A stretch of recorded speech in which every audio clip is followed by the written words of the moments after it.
एक बच्चे ने 10 रुपये की राशि अपने मित्र को 1 रुपये प्रति माह की 11 मासिक किस्तों में लौटाने के लिए उधार दी। 10 रुपये राशि उसको दिया और क्या कहा, 1 रुपये प्रति माह की 11 मासिक किस्त में लौटाना है। 1 रुपये प्रति माह लौटा रहा है तो 11 किस्तों में कितना रुपये लौटा देगा, 11 रुपये लौटा देगा।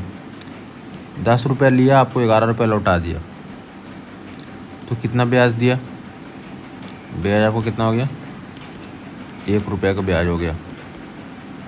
आपसे 10 रुपये लिया और आपको 11 मासिक किस्त में लौटा दिया 1-1 रुपया करके, तो प्रत्येक मासिक किस्त में 1 रुपया लौटाया है तो 11 मासिक किस्त में 11 रुपये लौटा देगा। तो 10 रुपये लेके 11 रुपये लौटा रहा है, मतलब कि आपका 1 रुपया ब्याज के रूप में दिया वो। अब देखिए ब्याज कैसे दिया। सबसे पहला बार चूँकि आपसे 10 रुपये ले रहा था तो पहला बार आपसे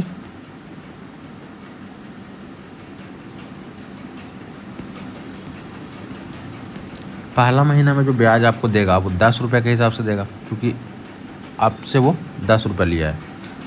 नेक्स्ट महीना में चूँकि वो 1 रुपया चुका दिया होगा तो अगला महीना में जो ब्याज देगा आपको 9 रुपया पर देगा। उसके अगला महीना फिर से 1 रुपया चुका दिया तो अब ब्याज आपका 8 रुपया पर देगा। उसके अगला महीना फिर से 1 रुपया चुका दिया तो अब ब्याज आपका 7 रुपया पर देगा। उसके अगला महीना में फिर 1 रुपया चुका दिया तो ब्याज 6 रुपये के हिसाब से देगा। उसके अगला महीना में फिर से 1 रुपया चुका दिया, मतलब अब ब्याज केवल 5 रुपया पर ही लगेगा। उसके अगला महीना फिर से 1 रुपया चुका दिया तो अब ब्याज केवल 4 रुपये पर लगेगा। उसके अगला महीना 3 रुपये पर, उसके अगला महीना 2 रुपये पर और उसके अगला महीना 1 रुपये पर ब्याज लगेगा। तो यहाँ देखिए टोटल कितना पर ब्याज लगा, 1 से लेकर 10 तक का योग करना है। तो योग क्या होता है, n × n+1/2, 2 × 5 = 10, यानी टोटल आपका 55 रुपया पर ब्याज लगा। अब देखिए ब्याज का फॉर्मूला क्या होता है, मूलधन गुना समय गुना दर बटा 100। अब देखिए आपसे ब्याज कितना रुपया लिया है टोटल, वो 1 रुपया लिया है। 10 रुपया दे करके आपने 10 रुपया दिया था, उसने 11 मासिक किस्तों में 1-1 रुपया करके 11 रुपये लौटा दिया, तो 1 रुपया ब्याज आपका लगा था। अब देखिए यहाँ मूलधन क्या आ गया, मूलधन आपका टोटल कितना आ गया, 55। ये कैसे, चूँकि पहला महीना में ब्याज 10 रुपये पर लगा था, अगला महीना में ब्याज 9 रुपये पर लगा है, अगला महीना में ब्याज 8 रुपये पर लगा है, उसके अगला महीना में ब्याज 7 रुपये पर लगा है, उसके अगला महीना में ब्याज 6 रुपये पर लगा है। कुल मिला के आपका कितना आ गया, यहाँ पे 55 आ गया। मतलब आपको जो ब्याज लगा है वो 55 रुपये पर लगा है। समय देखिए, आपने 10 रुपये पे ब्याज जो दिया वो 1 महीना के लिए दिया, 9 रुपये पे जो ब्याज दिया वो भी 1 महीना के लिए दिया, 8 रुपये पे जो ब्याज दिया वो भी आप 1 महीना के लिए दिए, 7 रुपये पे 1 महीना के लिए दिए, 6 रुपये का ब्याज आप 1 महीना के लिए दिए, 5 रुपये पे 1 महीना के लिए, यानी सारा ब्याज आपका 1-1 महीना के लिए लग रहा है। यानी टाइम कितना है आपका, 1 मंथ है,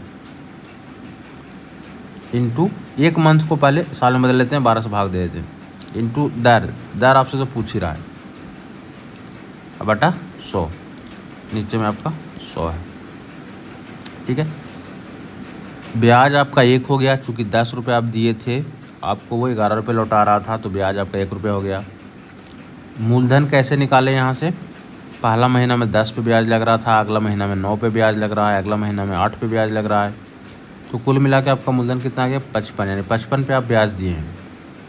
टाइम 1 क्यों लिए, चूँकि आप हर राशि पे 1-1 महीना के लिए ब्याज दे रहे हैं। 10 रुपया पे 1 महीना के लिए ब्याज दे रहे हैं, 9 रुपया पे भी 1 ही महीना के लिए ब्याज दे रहे हैं। आप इसको अलग अलग से भी निकाल सकते थे कि पहले 10 रुपया पे 1 महीना का ब्याज, फिर 9 रुपया पे 1 महीना का ब्याज, फिर 8 रुपया पे 1 महीना का ब्याज, फिर 7 रुपया पे 1 महीना का ब्याज, और जब सबको जोड़ते तो फाइनल आपका ब्याज कितना लगता, 1 रुपया लगता।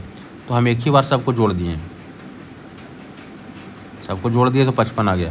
आप क्या करते, 10 रुपया पे 1 महीना का निकालते हैं तो 10 गुना 1/12 गुना 8/100, फिर 9 रुपये पे 1 महीना निकालते हैं तो प्लस करके 9 गुना 1/12 गुना आर बटा 100। फिर 8 रुपये पे निकालते हैं, ऐसे करके लिखते हैं आप। तो हम एक ही बार सबका सम कर दिए तो कितना आ गया, 55 आ गया। महीना तो एक है ही, दर बटा 100। आप अलग अलग निकालिएगा तो थोड़ा लंबा प्रोसेस हो जाएगा। अब देखिए 11 पचे 55, 20 पचे 100, यानी 12 दूना 40, 240 बटा 11 इजकल टू आर। आर का मान क्या हो जाएगा, 11 दूना 22, 2 0 11, एक बार में 9 पूर्णांक 21 पूर्णांक 9 बटा 11% इसका आंसर आएगा, ऑप्शन नंबर बी।